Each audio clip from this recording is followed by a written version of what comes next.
today on Dr. Phil. We're driving drunk. It only took 6 seconds to go from laughter to dead silence.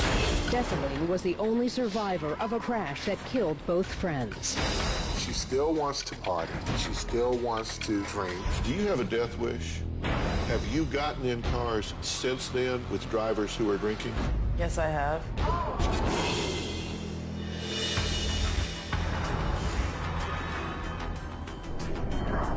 I want to show you something. This is a video of what appears to be a normal night out. Friends having a good time, dancing and partying.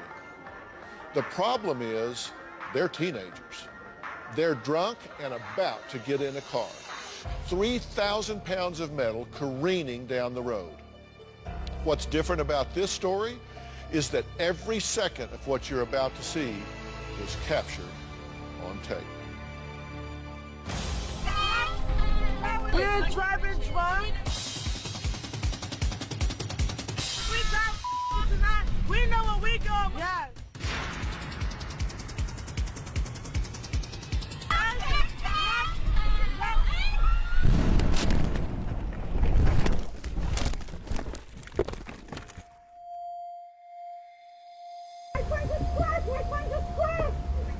University Boulevard.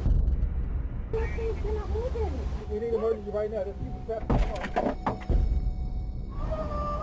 There's 3 people in there? Yes, like all 3 were in front, like just the in-law were like, why nobody's moving? He's not moving. She looks dead. Oh my God, oh my God, oh my God, the way. Oh my God, he looks dead. Oh my God, he looks dead. Hey, stop there. Listen, we're going to get you out in a minute, okay? A horrific late-night crash. 2 young women are dead and another is in the hospital. Friends say that these women were coming home from a party. Their vehicle went off the road, it hit the fence, and then it hit this brick embankment. During the crash, they hit the brick so hard, the SUV crumbled. Parts flew into the tree, and even the power lines. Everyone is devastated. Tamara Johnson was just 19. Police say she was sitting in the back seat. The driver, Janice Richards, was 22. Both died at the scene. The only survivor is 18-year-old Dessalene James. They crashed just 1.5 miles from Desalene's house. Well, the only survivor of that horrific car crash is that young woman, Dessalene, whose life will never be the same. On December 29th, there was this new club that opened, so we decided after work that we were gonna go out to the club. I was with 2 of my friends, one of them being my roommate and my best friend, and another girl who was her coworker. My dad got me a new video camera. I recorded everything. I remember dancing, having fun. Please go to your car and drive home safe. I remember we were driving home. We're driving drunk. We got tonight. We know what we going. Yes.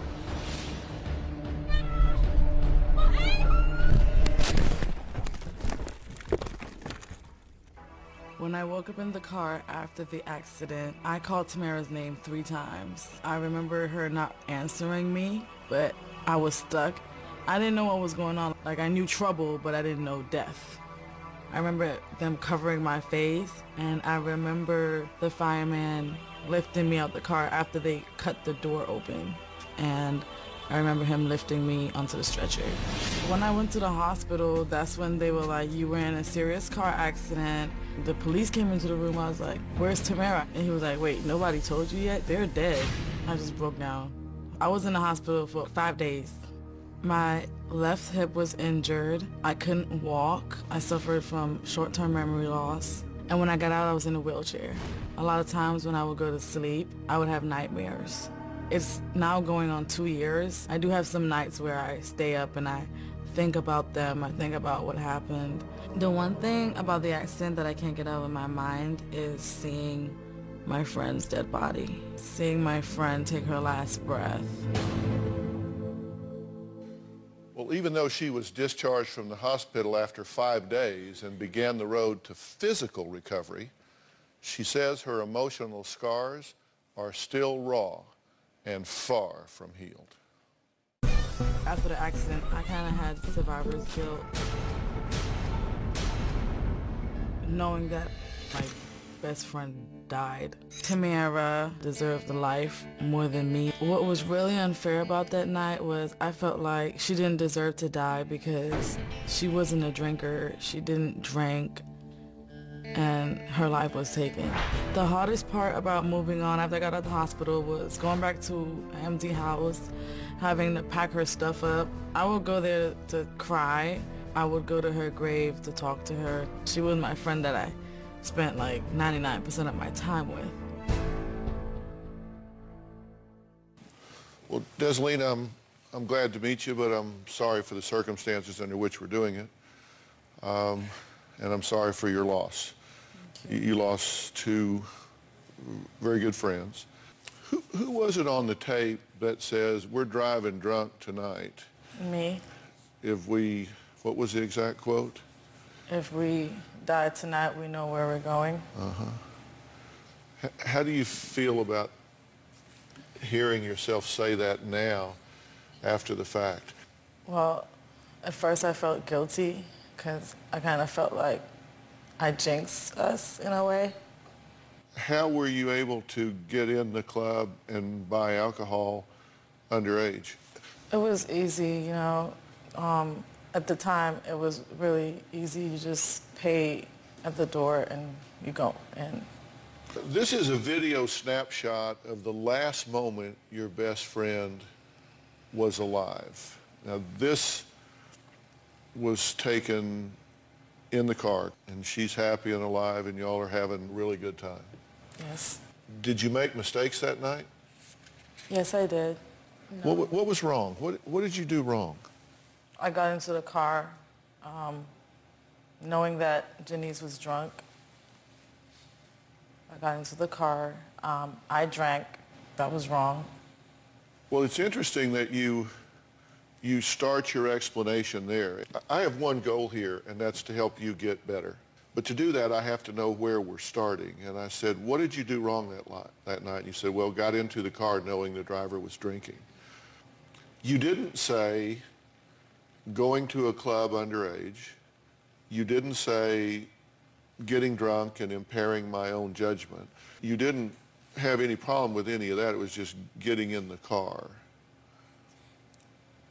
Was there a reason that you didn't mention that you, A, shouldn't have been there to begin with, B, were committing a crime, drinking underage? Do those things matter to you at all? Do you think about it that way? No, I don't see it that way.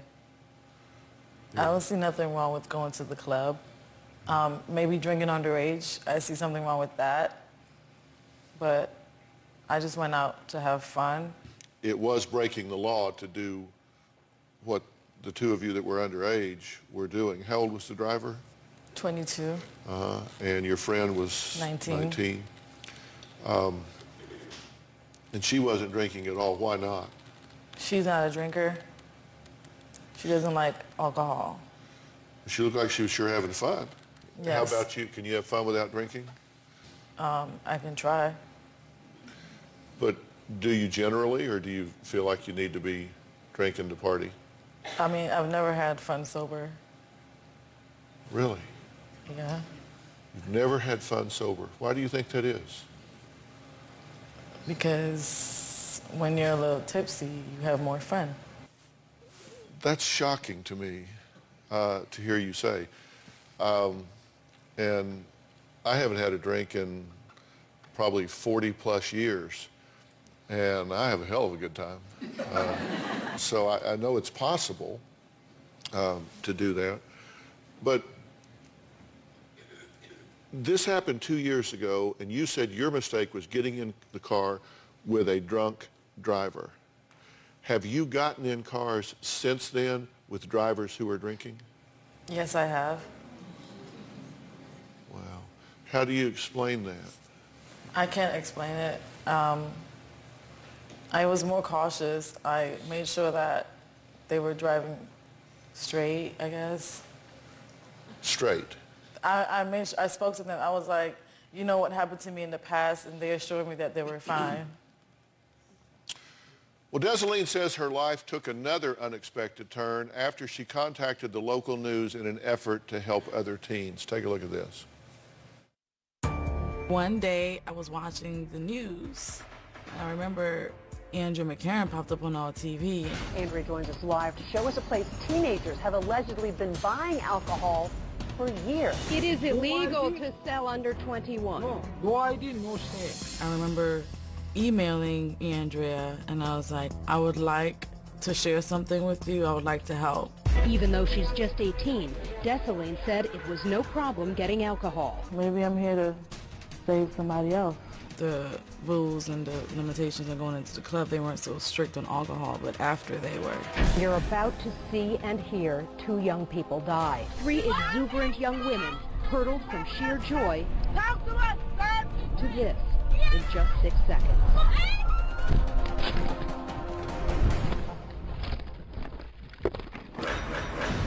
Most people were upset about the fact that the video went viral and felt like I should have respected my best friend and my friend's death. My intentions were not to impact the family any worse than they were already impacted by it. We agonized over whether to show it, but the young woman behind the video camera urged us to do so. She hopes, as we do, that it will save someone's life. Okay. Now, how do you think you're doing adjusting to this? Well, at first, when the accident first happened, I was like, okay, well, maybe if I help other people, then I would get over it. But then after I did that, nothing changed. I didn't feel better about myself. I didn't I still had survivor's guilt. So I just stopped doing that for a while, and I just went into this phase where I went back drinking. It was my I didn't care phase. I didn't care about life. I understand. But you're angry. But you say you're not angry about the accident. Were you angry before the accident? I think I'm angry at God or whoever caused the accident. Now, there were two people who saw that news piece that we just had a look at who have major concerns for Desaline's life. Now, they're here. I'm going to add them to this conversation when we come back.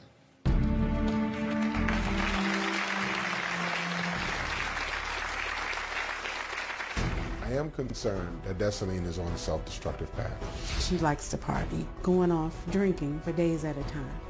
Desaline has a problem with anger. She wants to kill whoever made her upset. If Desaline does not change her path, she could lose her life. And later, I'm not ignorant. No, you're not being ignorant. You're just irritating me. And I am listening to you. I'm here to help you. When the accident first happened, I just started living reckless because I was just angry. I blamed everybody except for me and my two friends. I admit that sometimes I do have fits of rage and anger. I become a different person. When I get angry, I'm gonna hit you. I'm gonna fight you. I'm not pulling your hair. I'm not slapping you. We don't fight like men. When I have a fit of rage, I black out and I'm out for blood. You see the devil in me. Well, that was Desaline, the sole survivor of a drunk driving car accident that killed her two friends 2 years ago.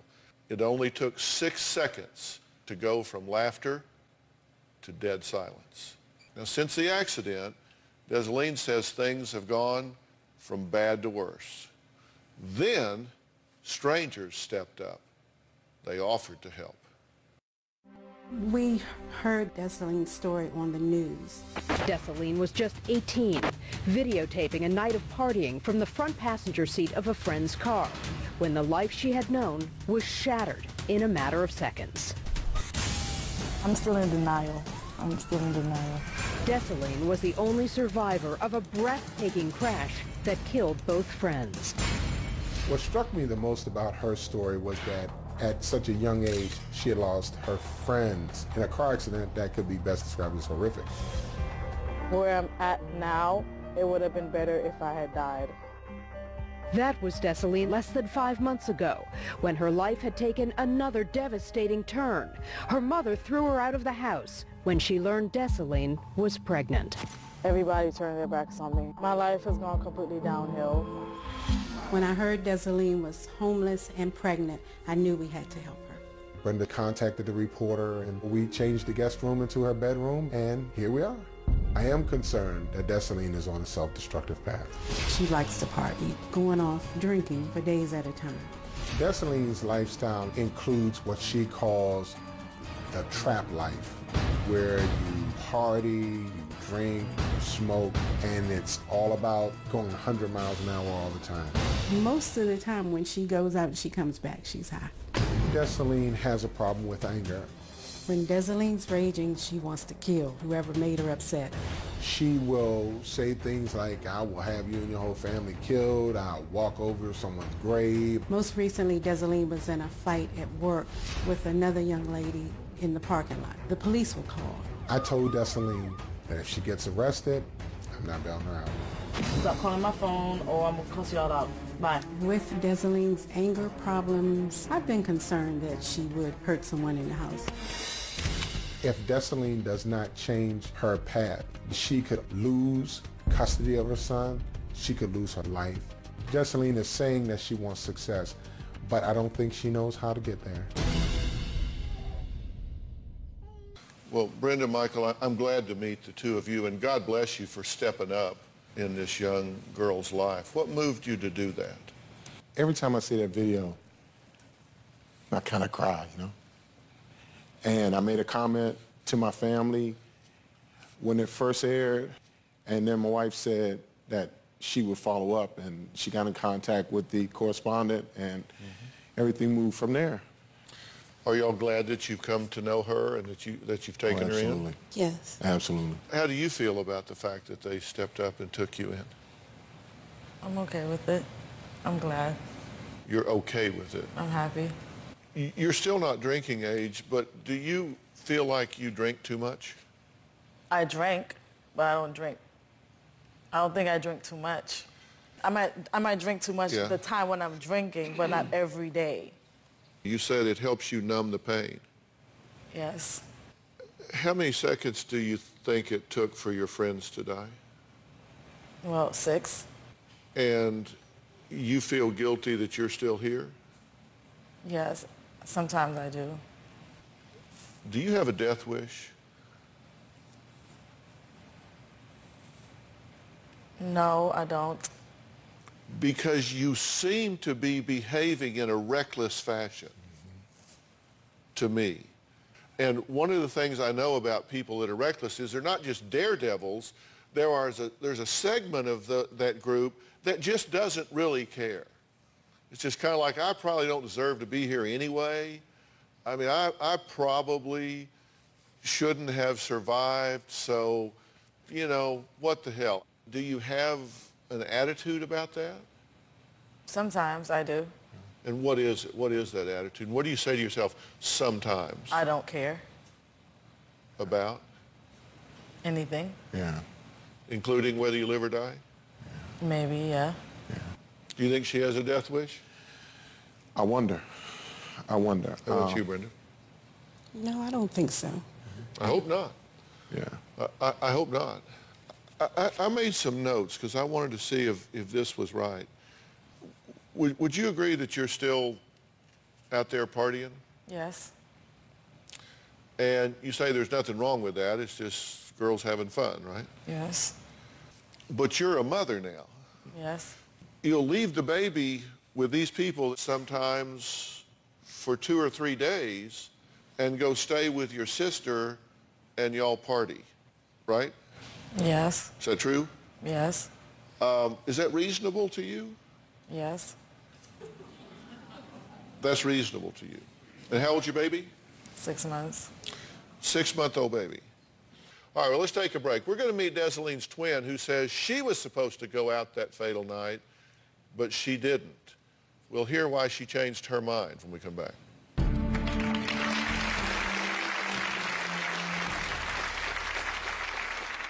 When Desaline is hanging out with her sister, that usually means that there's alcohol involved.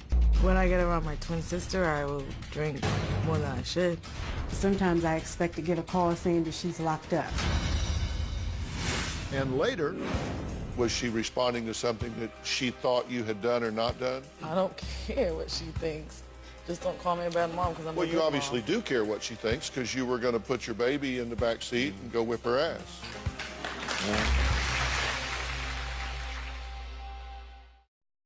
We're talking Desaline, the sole survivor of a teen drunk driving accident that claimed the lives of her two friends. Now, she's been trying to live in the present, but even her twin sister says that she just hasn't been able to let go of the past. Take a look at this. Desaline calls me when she wants to go out and have fun. When I am around my sister, I feel like she encourages me to drink and party. Desaline is a bit like Peter Pan. She doesn't want to grow up. When Desaline is hanging out with her sister, she likes to, as she says, turn it up, and that usually means that there's alcohol involved or some kind of substance. When I get around my twin sister, I will drink more than I should. I've been worried when she's out with her sister drinking and partying that something's going to happen. Sometimes I expect to get a call saying that she's locked up. Desiree, I'm glad you're here. Thank you. I've said I have some concerns that emotionally she is damaged by this. She is hurt by this still. What do you think? Yeah, maybe. I think so. When she gets mad, I guess she just gets like psycho mad. What are you shaking your head about? They'll get psycho mad. Some people contain their anger and then they have to battle it within themselves. I let it out so I don't have nothing to battle when I go to sleep at night. What are we likely to see when you get upset? Well, I talk to myself first. Like, I tell myself, is this person really serious? Like, do they know who they're messing with? Have you bloodied her nose before? Yes, I did. You blooded my lip, not my nose. Your lip. Now, when you get mad, you say you kind of black out? Yes, sometimes. You just have blank, you don't know what all happened in there. Like, I mean, I know what I'm doing, but it's just, I can't control my anger. Like, I have to get you. Do you get so mad that you have said, I will kill you and your whole family? Yes. I'm not violent. I'm actually a very sweet person.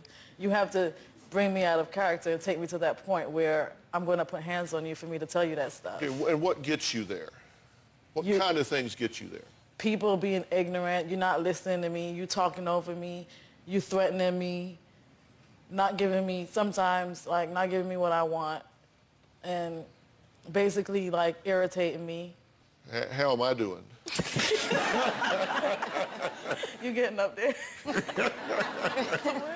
I'm climbing the ladder? Yes. I mean, I know I've passed irritating. Yeah. I'm irritating you. Very much so. Twin, that's not nice. You what? She said that's not nice. But I'm not ignorant. No, you're not being ignorant. You're just irritating. And I am listening to you. Mm-hmm. I'm here to help you. I'm not trying to disrespect you. I'm not trying to be critical of you. I think you made some serious mistakes that night, and you admit some of them, and I mentioned the others.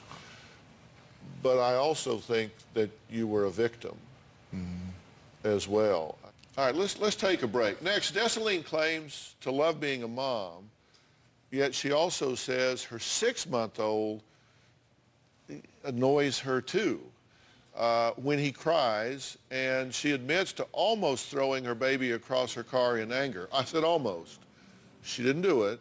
Was what happened something that caused her to have an extra steep hill to climb in being able to connect as a mother? We'll be right back.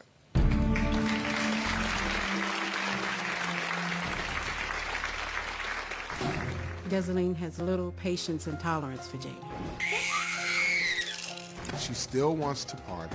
She still wants to drink. Jada stays here. She goes out and does what she wants to do, and then she comes back.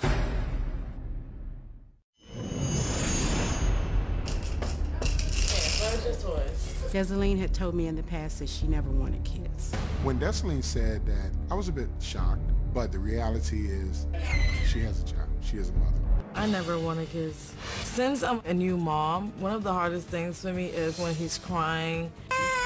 I've changed him, I've burped him, I've fed him.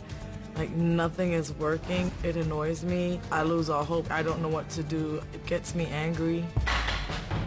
Desaline has little patience and tolerance for Jaden. There's been times when she's put him out of her room and just left him in the hole because he was crying. My biggest fear, if I don't change my rage, anger, and drinking, is that I'm gonna end up losing my son. I'm curious, you say that your fear is that if you don't get, like, your rage and maybe your drinking and partying under control, that you could lose your son. Mm-hmm. Why do you think that? Because maybe I can get angry and hurt him, but I would never do that. But do you think about it sometimes? Yeah. You think about hurting? What do you think about? I think about maybe if I get too angry. Well, I never get angry at my son. First of all, I never get angry at my child. Only reason I almost threw him, I didn't throw him, like somebody was irritating me. I wanted to put him in the car seat. The car seat was on the other side of the car. So I like put him in the car seat and I was gonna get that person. And what had that person done, by the way? She called me a bad mom. Why did she do that? Because she talked too much. I mean, was she responding to something that she thought you had done or not done? I don't care what she thinks. Just don't call me a bad mom because I'm a good mom. Well, you obviously do care what she thinks because you were going to put your baby in the back seat and go whip her ass. So you do care, obviously, what people think. I care about like the fact that she had all the nerves in the world to come call me a bad mom. That's what I care about. I don't care about her actually deep thinking and thinking, oh, Desaline is a bad mom. I don't care about that. The fact that you had enough nerves to come say it to me, you deserve an ass whooping. So she was going to get it. Right there with your baby there? No, he was going to be in the car seat. Oh, you were going to put him in the car seat, and then you were going to have a fight beside the car? Come back, right? No, inside the car. Oh, inside the car? Yeah. Why didn't the fight happen? Because of Mike. Yeah. You got fired from a job, right? Yeah. Why did you get fired? Because I fought my coworker. Am I right in understanding she was 16? Maybe. I don't know how old she was. Do you know what happens if that happens? I mean, do you understand assault and battery on a minor? Yes, it was explained to me. And jail? Mm-hmm. And baby. So we got baby, I can whip this girl, go to jail. Mm-hmm. Where's the baby then? I wasn't thinking about that at the time. You don't think you party too much? I'm 20 years old. So you just wanted to remind me that you're not legally drinking age yet? Thank you. We've talked to these folks about behaviors that are questionable in terms of your parenting. I made a list, and I'll tell you what it is, because you can't change what you don't acknowledge. Wow. They observe that you're on the phone or FaceTime, and that's a top priority versus your child. I disagree. Okay. That you get annoyed when the baby cries. I disagree. That you have others at home that hold and care for the baby. All right, I can do it by myself. September 13th, you fight with this underage employee at work. You get fired from your job. You get your last paycheck, and you give it to your sister for rent. And they say on average of about twice a month, you go to Desarine's to party for 3 to 5 days while they babysit. It's not 3 to 5 days. It's just like from Friday to Sunday. Friday, Saturday, and Sunday? Yeah. That's 3 to 5. You don't think you party too much? I only go out like once or twice a month. I'm 20 years old. You just wanted to remind me that you're not legally drinking age yet? Thank you. Thank you for bringing that up. But look, here's my concern. I think that what happened to you in that car crash was the result of irresponsible and reckless behavior on everyone's part. I think it was reckless for them to serve you in that club. I think it was reckless for them to let you leave and get in a car and take off when somebody was drunk. I think your attitude was reckless and cavalier and saying, boy, if we get killed tonight, we know where we're going. I think it was reckless to be doing 94 miles an hour in a 40-mile-an-hour zone and hit a brick wall and kill 2 people. So what I look at is, did you learn from that? Yes, because after the fact, I see here's her behavior before this event happened. Here's her behavior after this event happened. I see some things going on with you that I think you are suffering from PTSD. I haven't evaluated you fully. I haven't done all the right tests. I haven't scanned your brain, done psychometrics. But based on what I'm seeing, that would be on my short list of considerations. I think that you are out there venting anger in a violent way, and you don't have the right to do that when you have a child at home. That's just what I'm telling you. And next, we return to the crash site with the affiliate reporter who covered this story. We're going to talk about what I mean when I say PTSD and from where it emanates. We'll be right back.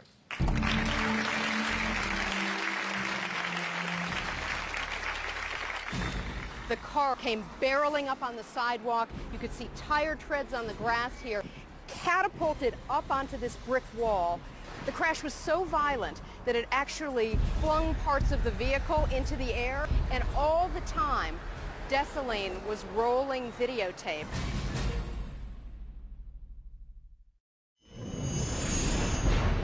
They were traveling, according to police, at speeds of 94 miles per hour.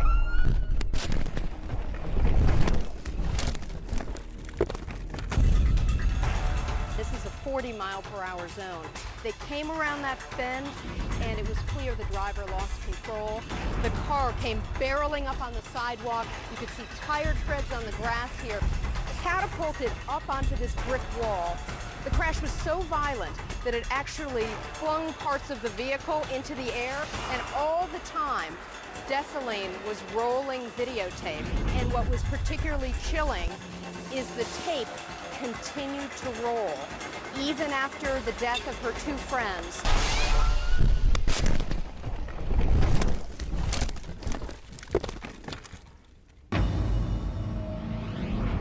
Has anyone ever seen videotape of a drunk driving crash in progress that leaves 2 young people with promising lives dead? After Dessalines survived something so traumatic, I don't think it's all that surprising that she ended up pregnant, that she was tossed out of the house, that she continued to drink, because frankly, she never got the help that she desperately needs. And I believe Dr. Phil can give Dessalines the help she needs. Well, we're very fortunate today because joining us from the audience is that reporter that you just saw, news reporter Andrea McCarran.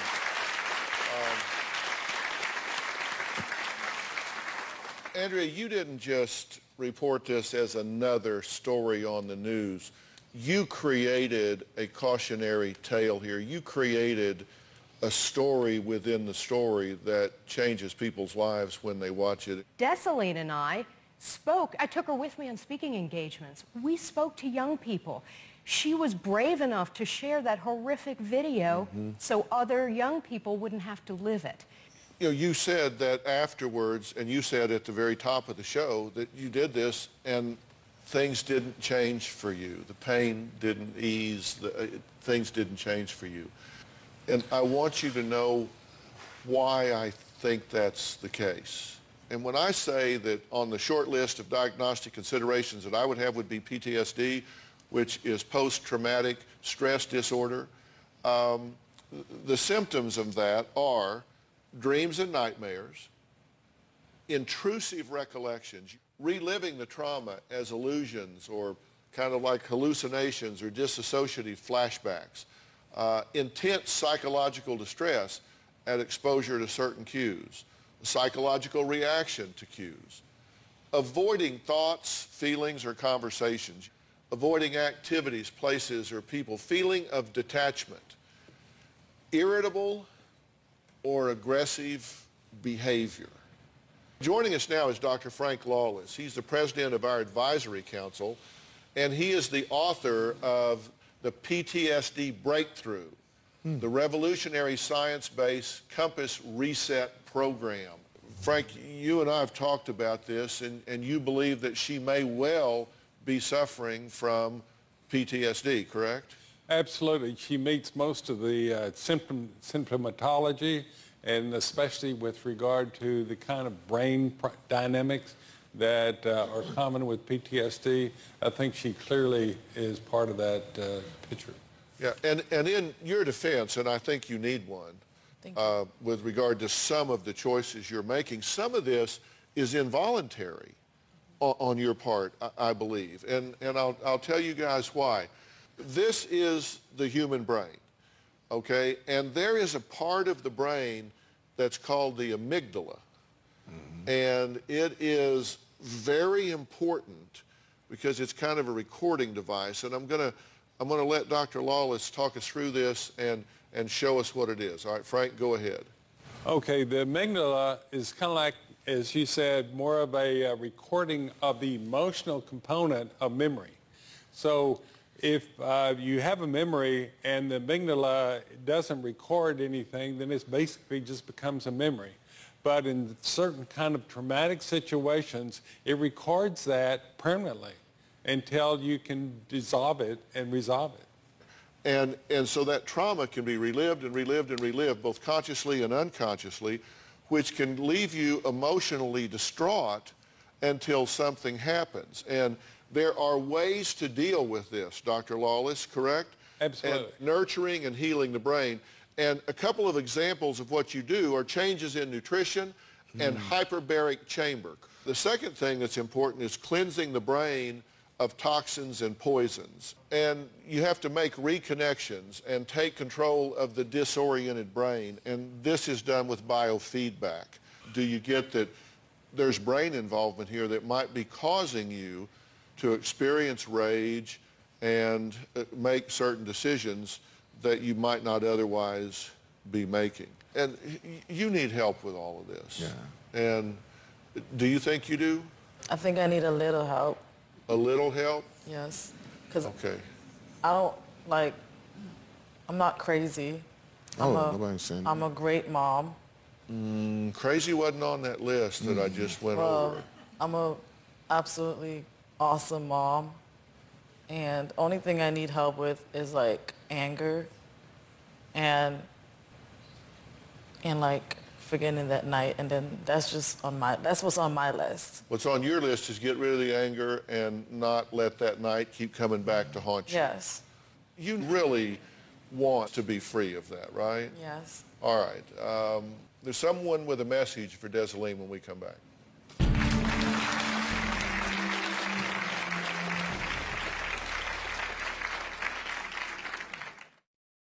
People have been tweeting throughout the show, and one of our viewers, Dana Bardson, tweeted, "You survived the crash for a reason. You're not only responsible for your son's life, you need to live for those other girls as well." And we're going to flip Dana from Twitter up to Polly. Hi, tell me what you mean by what you were just saying to Desaline on your tweet. Having been through trauma myself at 17, I know it's hard to get through, and I know that there's a difference between just surviving and then moving on to then live your life. And I don't think that you're living your life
on substances. You're exactly right. I mean, that's what I'm saying, and I appreciate you adding to it because you do relate to her. You've been through a terrible, terrible ordeal, and you need help to get back to being who you are. And I want to offer you that help. You know, not here, but back home. I want to arrange for you to have the treatments that we discussed here. And I think as you look at these things, as some of this fog clears in your brain, I think you will look at these things and go, wow, I can do a better job here. And I think you have a problem with rage, which you agree. I think you have a problem with alcohol, which I don't think you agree with. I think you just think you party sometimes. And if you need help with that, I will help you with that as well. You need help. I think you deserve help. Absolutely. I know your son deserves Absolutely. for you to get the Absolutely. help, and I'm offering it to you if you will take it. Yes. Will you take it? Will you? Okay, good.